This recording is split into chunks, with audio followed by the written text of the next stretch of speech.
गीतहरू तपाईँले गाउँदै हुनुहुन्छ, जुन गीतमा तपाईँ नि रिल्स बनाउँदै हुनुहुन्छ, जुन गीतमा तपाईँ टिकटक बनाउँदै हुनुहुन्छ, त्यो गीतमा स्वर्ग रमाएको छ, त्यो गीतमा स्वर्गदूत रमाएको छ कि त्यो गीतमा तपाईँको शरीर मात्रै रमाएको छ?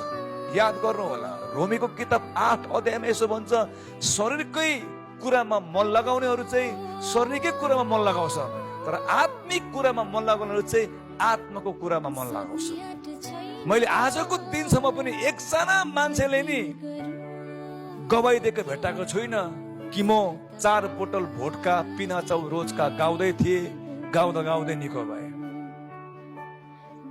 सुन्नुहोस् त, तपाईँले के सुन्नुहुन्छ त्यसले पनि तपाईँको आत्मिक जीवनलाई नि धेरै असर पारेको हुन्छ। यस्तो गीतहरूले के तपाईँको आत्मिक जीवनलाई 1% फाइदा गर्छ? यसो हो भने बुद्धिमान बन्नुहोस् न, बुद्धिमान बन्नुहोस्। बुद्धिमान मान्छेले नि बालुवा माथि होइन, चट्टान माथि घर बनाउँछ। त्यही गीत सुन्नुहोस् जुन गीतमा नि प्रभुको महिमा हुन्छ, त्यही गीत गाउनुहोस् जुन गीतमा नि परमेश्वरको प्रेजेन्स हुन्छ, त्यही गीत हेर्नुहोस् जुन गीतले तपाईँलाई अलिकति भए पनि तपाईँलाई नि आत्मामा बलियो पार्छ।